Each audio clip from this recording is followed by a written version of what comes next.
welcome to the Mihunting podcast. Thank you for listening. Thank you for tuning in as always. So on this episode, we're going back to the conservation news desk. It's been a while since I've done one of these segments, and I figured on this episode, we're going to basically go over 4 different stories that I found over the past month to highlight for you. So if you enjoy this episode, make sure you hit that like button, subscribe to the channel, share the show with your friends. It's one of the best ways to make this channel grow. If you want more, head on over to mihuntingpodcast.com where you can get all the podcast episodes available, videos, articles, all in one place. Head on over to the Join Us tab, become a member. Your membership supports this show directly, as well as grants you special access to members-only live stream, discounts to all items within the store for the life of your membership, as well as members-only giveaways. And with that, let's head on over to the Conservation News Desk.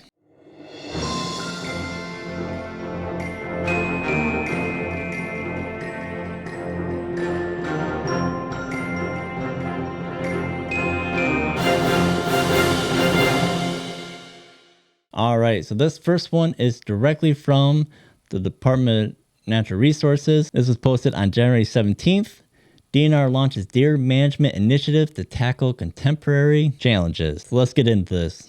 Michigan Department of Natural Resources, in collaboration with the Michigan Natural Resources Commission, is initiating a comprehensive deer management initiative aimed at evaluating and responding to the present-day deer management challenges.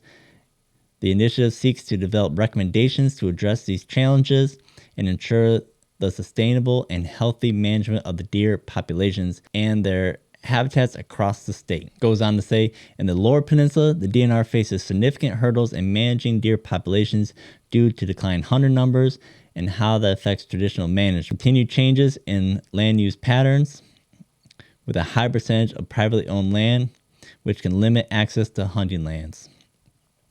Additionally, bovine tuberculosis and chronic waste disease are established and are affecting deer populations in some areas of the region. In the Upper Peninsula, habitat concerns, changing weather patterns, and a diverse array of predators present different challenges from those in the Lower Peninsula. These combinations of factors have not been experienced in deer management in recent years. A comprehensive and inclusive approach is critical. The DNR is actively engaged with stakeholders from various natural resource organizations as well as tribal partners to develop recommendations that acknowledge these challenges and work towards improved deer management in the state. DNR also seeks to involve unaffiliated individuals who share concerns about deer management and to encourage a far-reaching representation discussion. So basically, in a nutshell, this initiative is going to be basically a collaboration between the DNR, tribal leaders or representatives, as well as everyday individuals or the general public as well. So we got a quote here from Chad Stewart, the big game specialist. He goes on to say, the deer management initiative process is poised to guide recommendations and lay a framework for future deer management changes. We are looking forward to working with our traditional stakeholder organizations and partners while we are welcoming creative new voices. It is important that none of us are tethered to a single idea, that we are willing to explore novel and diverse solutions to enhance our deer herd and effectively address the challenges ahead. Goes on to say, we will be developing 2 separate groups, one for each peninsula. Since the challenges in each area are unique, our focus with each group will be to pull together people with different perspectives and experiences, but a common passion for improving Michigan deer herd for future generations. So one thing with this too, I did hear Chad Stewart talk about this in an interview with Michigan Out of Doors. Basically, he kind of reiterated that, this is a group of individuals that will be selected, that they will come up with ideas, make recommendations, but they're not necessarily, going to be dictating regulation. It is going to have to go through a approval process and review by the DNR, by the management agencies, before anything potentially goes into any type of regulatory. So it's not that they're going to be setting new rules and regulations for the upcoming season. This is just a kind of a think group to come up with ideas and make some potential recommendations to be considered going forward. So when they go on, the page goes on to say those interested in participating in this vital initiative are invited to submit their applications at the link below. The application period will remain open through January 31st, and successful applicants will be notified shortly thereafter. So again, if it's something that you are interested in applying or participating with or submitting an application to be a participant of, I'm going to link this page down in the show notes so you can follow the link through the DNR page, website, and submit your application. They also go on to say too, to submit your thoughts on topics that the groups should consider or ideas for improvements, please email the DNR. Email dnr-wildlife@michigan.gov. Include the term DMI in the subject line. So if you do have any, even just recommendations or thoughts on some of the topics or some of the things that should be discussed with this initiative, you can submit those comments and questions, via email to the DNR. And again, that email will also be part of the page. So if you do want to submit, you can just follow that link. Scroll down to the bottom of the page to that email section. All right, let's jump into this next story. This comes from Outdoor Life. This is from Dak Collins, and it was updated on January 17th. Colorado cancels April mountain lion season amid anti-hunting opposition. So let's get into this one here. So Colorado Parks and Wildlife Commission voted last week to cut back on mountain lion hunting by canceling the April hunting season and outlawing the use of electronic calls statewide. These changes passed through the Colorado's current mountain lion season, fell well within CPW's harvest goals, and the CPW's wildlife biology point to growing and healthy population of lions in the state. Thanks to decades of closely regulated hunting, the new rules will impact the current season when they go into effect March 1st. Colorado has traditionally held its primary mountain lion hunting season from late November through March and a second season during the month of April in certain units. CPW spokesperson Bridget O'Rourke confirmed in an email to Outdoor Life that the commission's decision was reached unanimously. She says the rules change made sense because the low harvest numbers during the April season and the use of electronic calls were not contributing to much of the overall statewide harvest. So this, I want to draw attention to almost immediately. If the electronic calls weren't making a significant impact to the harvest numbers, and if that April season was not a heavily hunted season or many harvests were being taken during the April season, why do they need to cancel it? Why cut out that potential opportunity for hunters to go out there and hunt?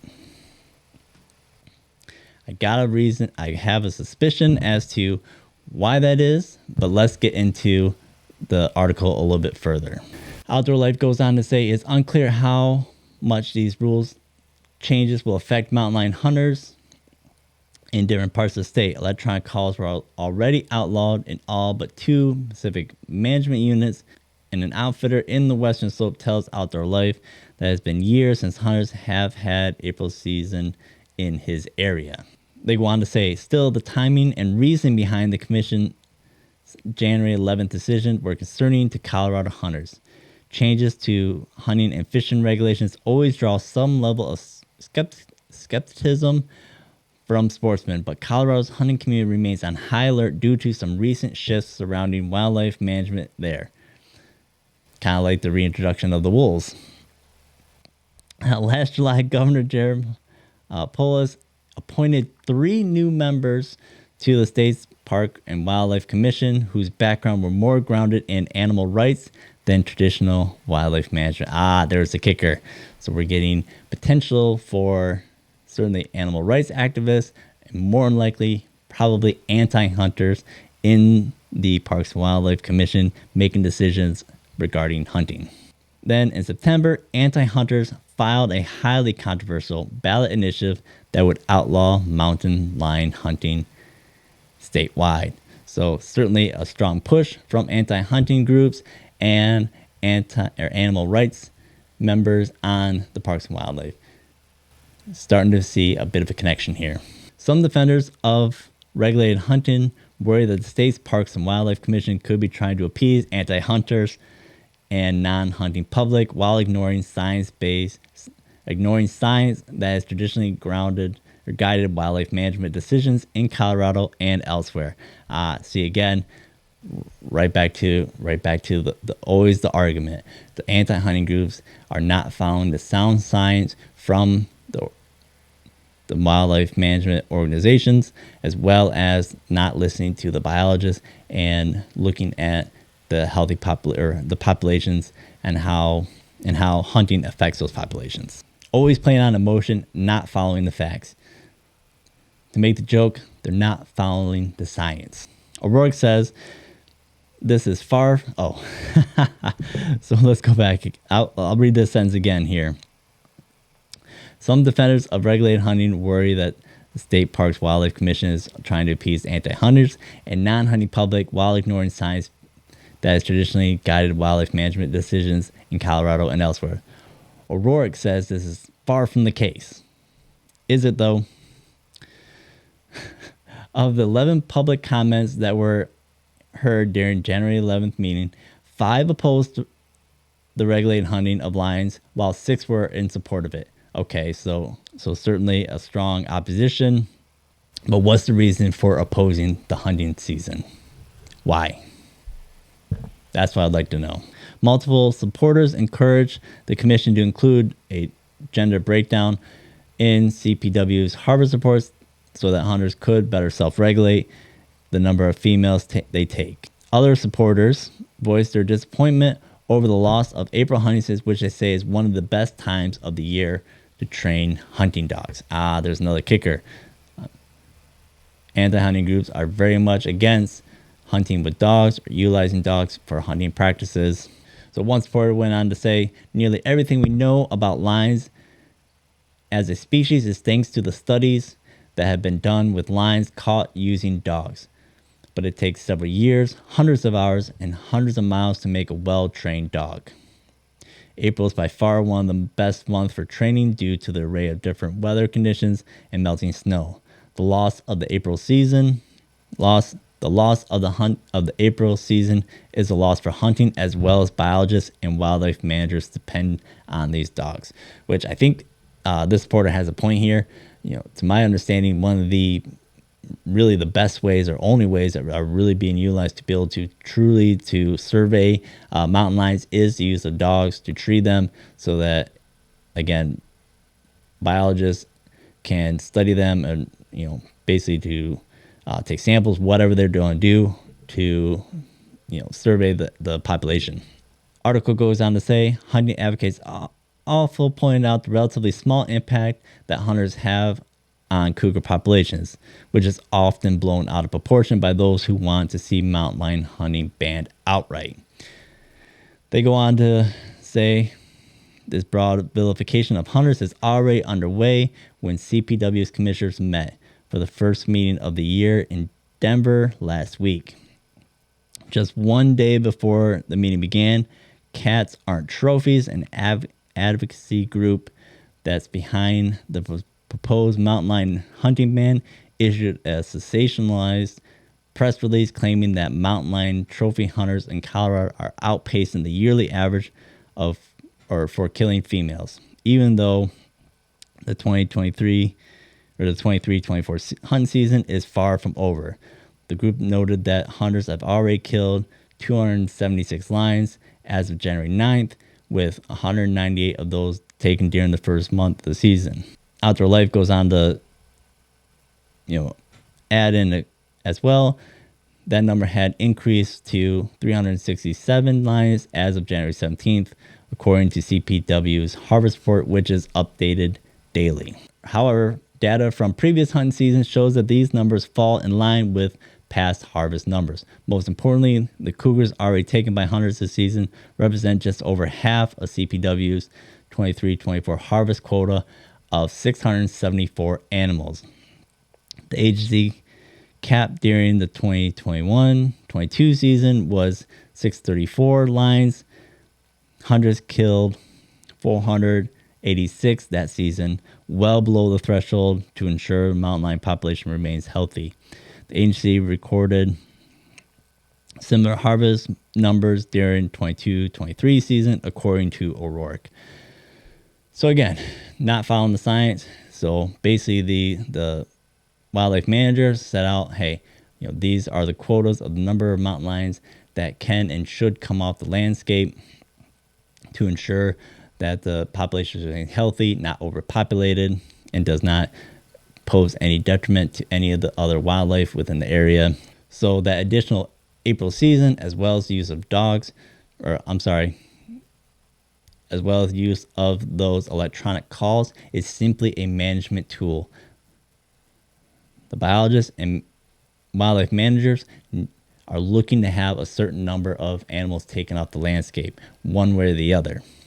So O'Rourke goes on to say, the number of lions harvested up to this point in the 23-24 season isn't any different than recent averages. CPW sold approximately 2,500 licenses per year on average over the past 3 years.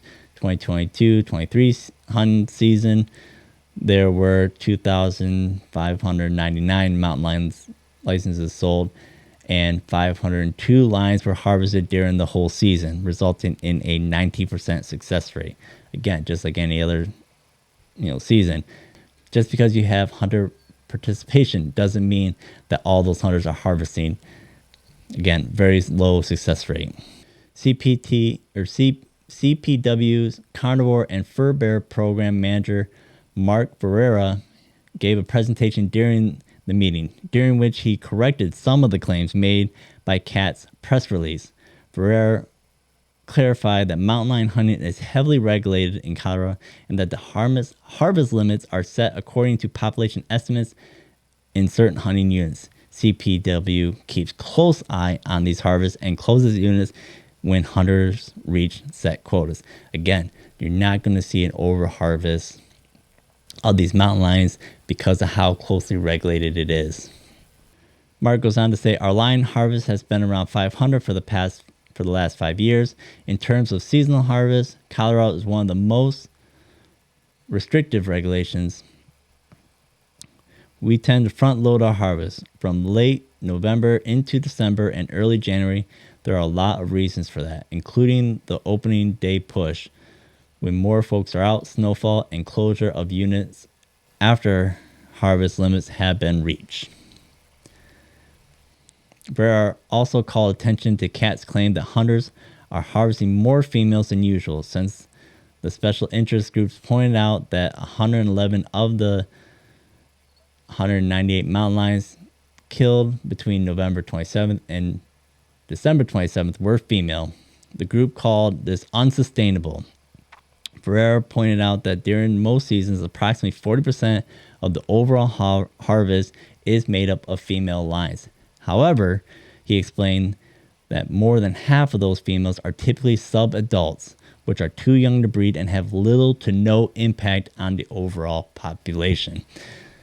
Again, listening to the experts on this, they're indicating that yes, even though there are a lot of females being harvested, which would typically, in many,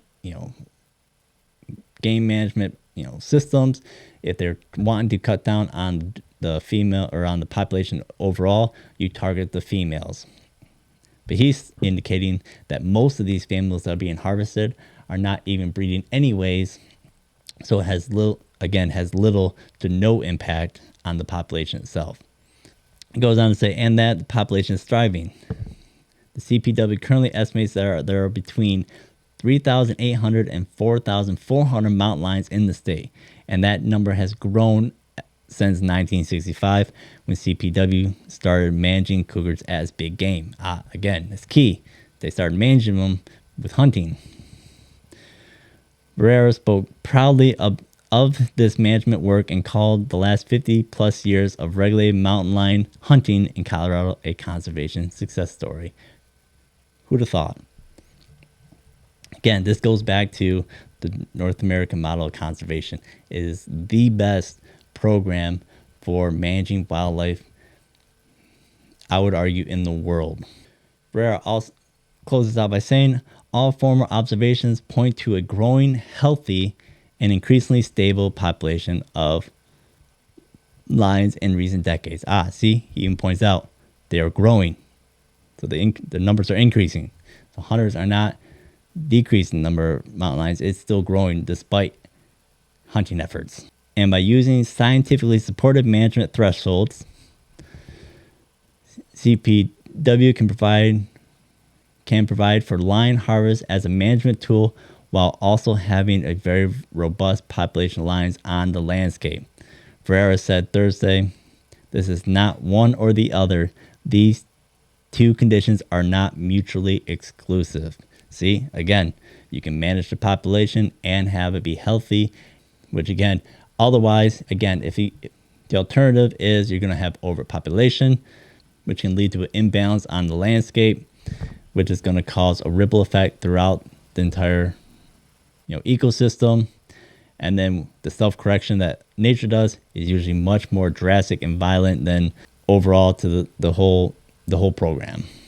And then the article closes out by saying, aside from shortening this year's season and tightening up the prohibitions around electronic calls, the wildlife commissioners did not make any other rule changes that would affect mountain lion hunters in Colorado. However, as the debate around big cat hunting heats up in Colorado, sportsmen and other supporters of science-based predator management, again, key, science-based predator management, should keep showing up to meetings.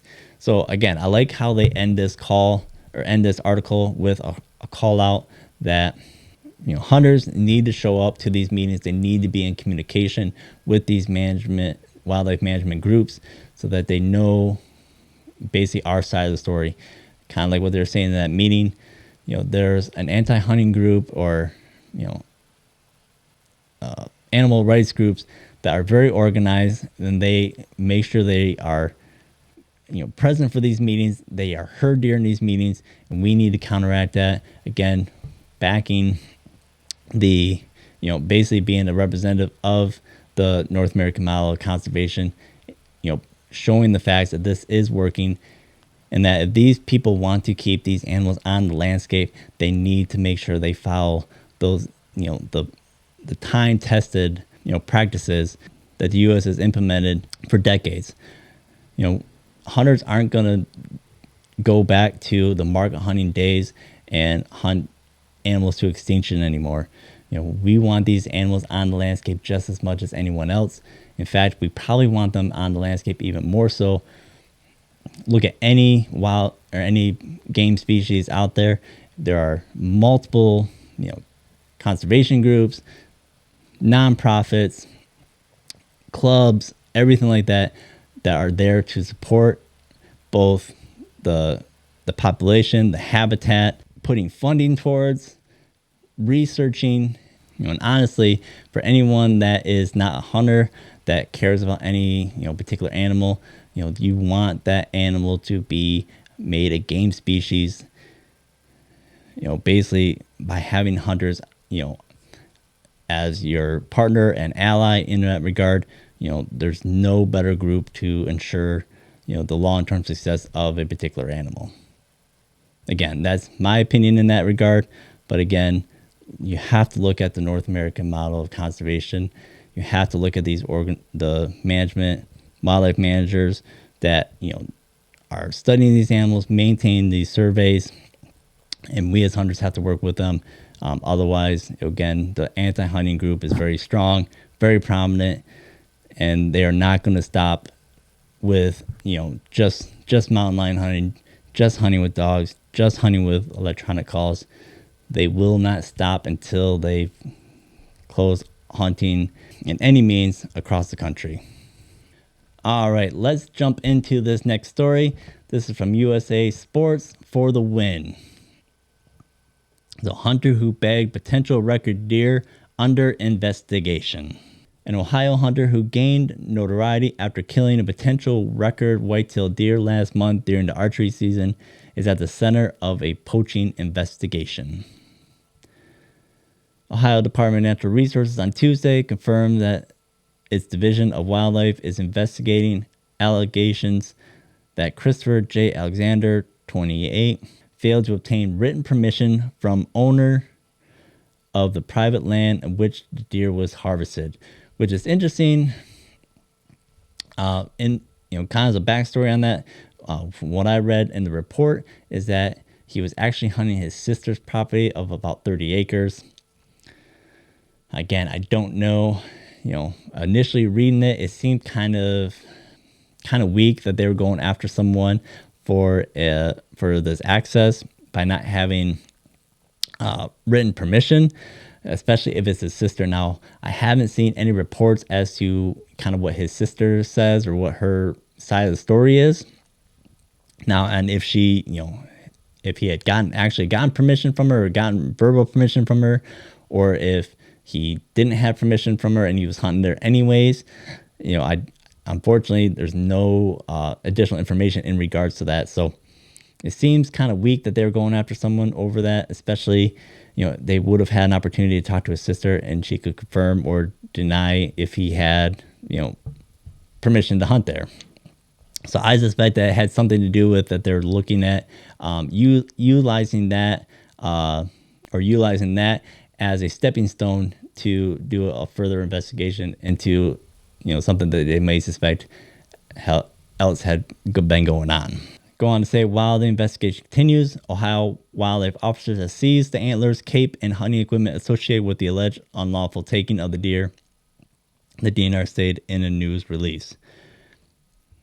Article goes on to say, according to Outdoor Life, hunters on social media forums have expressed suspicion that the deer might have been harvested illegally at night, since published photos show Alexander posing with the buck were taken after dark. Alexander's explanation, according to Outdoor Life, was that the deer was harvested during legal hours, but the photos were taken late after a friend's girlfriend arrived with a camera. So again, this is interesting too. I had read, I believe it was from the Outdoor Life article, might have been another one, that potentially the deer was harvested during a morning hunt. So again, raised a little bit of suspicion as to why they waited so long to take photos of the deer. Now again, it could have been a while for them to recover the deer. They may have waited it out to make sure the deer expired. But it did seem kind of suspicious that, they would wait so long to take photos. They go on to say the DNR did not mention allegations of after-hours hunting. So again, if they're not suspecting any other, foul play in regards to this deer being harvested, it's very weak of an argument to say that, they're going to seize this deer for the simple fact that he did not get written permission from his own sister to hunt on her property. So again, I wonder if there's more to it, but unfortunately, the DNR, the Ohio DNR, hasn't released any additional information regarding so, and I have not seen any updates, online at all. The agency stated simply that the investigation was launched after information was provided alleging that Alexander failed to obtain the lawfully required written permission prior to hunting on private property. Again, I'm curious as to who reported that he didn't get permission. I wonder if that came from the sister herself or someone, that she lived with or something like that. Because otherwise, it doesn't make much sense as to why that is such a big deal if he had, potentially verbal permission again. Outdoor Life cited an expert reported that the buck warranted a green score of 206 7/8 inches. So most definitely a very, very, very large deer. With that preliminary score, the publication continued. The buck would have the potential to be the #1 typical whitetail taken in the state of Ohio, and the #3 typical buck taken in North America. So very serious implications if indeed this deer was taken illegally. Again, a deer of that caliber, there's a lot of money involved in that buck. So again, it's very serious implication if this deer was taken illegally or not. There's big, and they say Alexander faces a significant fine at the least if found guilty of illegally harvesting a buck. Again, if that buck was illegally harvested, then there's no record, there's no potential for the money for him. Again, that potential for big money, having a buck of that caliber, could lead to someone making a bad decision and taking the buck, making a bad call and taking the buck when they shouldn't have, potentially. So again, more to come with this, I'm sure, as the investigation continues, or probably ultimately when it reaches its conclusion, we find out more. All right, so let's jump to a more fun story, or a more upbeat story. Let's get into this next one here. So this comes from the Chicago Sun-Times by Dale Bowman on January 12th. An Indiana record Burbot gives a chance to dive into the most unusual freshwater fish. So they started out, go perch fishing on Lake Michigan and catch a record Burbot?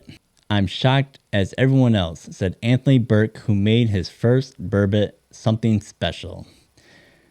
He was fishing for perch Saturday with his brother Matt in 60 feet of water in Northwest Portage when he caught the Indiana record Burbot of 14.36 pounds. Lo and behold, I got a nice fish, he said this week. Burke caught his fish on a homemade perch rig with 2-inch soft plastic on the bottom. Burke goes on to say, it fought for a while, but didn't feel like a salmon, kind of rolling around like a catfish, he said. As soon as it got to the boat, I knew I had something. He weighed it at 14 pounds 7 ounces at Sportsman's Den in Cedar Lake, then reached out to the Indiana Department of Natural Resources Lake Michigan fisheries biologist Ben Dickinson, met him Sunday at the DNR offices in Michigan City, where the 37.25-inch Burbot was certified and officially weighed. Philip Dirks caught the previous Indiana record Burbot, 11 pounds 4 ounces, on January 10th of 2023, which that's an interesting story. If you go back about a year back, when Philip caught his fish, he had caught that fish about 2 weeks after another fisherman had just broken the Burbot record. I believe it was in the 10-pound range. Again, just a couple weeks prior, which that record, I believe, was held for about 32 years before last year. So a good number of record-breaking fish being caught in recent times here. And they asked how he celebrated. Burke said, I cooked up the perch I caught and had a couple of beers. All right. True fisherman there for you. So they go on to say there's been a string of record Burbot in the last decade in southern Lake Michigan, which I just covered, of just over a year ago. There was 2 records broken before this one here. Dixon says they like cool water and generally remain deep, but they spawn in the winter. So after the water cools off, they come in closer to shore, feeding and also spawning. Probably not getting bigger so much as with our recent mild winter weather. A lot more are getting caught, which ups the chances that a potentially large one will be caught. So again, then the article goes in a little bit more depth of some of the other Burbot records for Illinois as well. Again, in that same general area, just depending on where those boundary waters are. They talk about how the Illinois record Burbot is 11 pounds, 12 ounces, caught December 7th of 2020. this wraps up the stories for this episode. So I hope you found these stories interesting. Again, this is kind of an episode where I just want to highlight some news that comes across on the conservation front. Again, a couple of them one of them's kind of fun with the record fish, a call to action in regards to the Michigan Deer Management Initiative, and then a couple of things to keep an eye out for. Again, on the Colorado front with the mountain lion hunting and the push of the anti-hunting groups. And again, in that regard, SS hunters, we need to stay united and support each other across the country. Again, anti-hunting groups are very well organized, and they're not going to stop pushing until we basically have nothing else. This is going to be essentially a fight of, it's the death of 1,000 cuts. They're just going to chip away at our hunting rights, and again, not using science-based arguments to defend their stances. Is again, mostly emotional based, and they just don't like hunting. And then of course the potential for the record buck that may or may not be. So if you like the framework of this episode, if you want to hear more episodes like this, let me know in the comments or reach out on social media. I'd love to hear your thoughts on these stories, or if you have a news story that you would like highlighted or think that should be on the show, send those stories again to mihunting at mihuntingpodcast.com. And with that, as always, get out there, be safe, and have fun.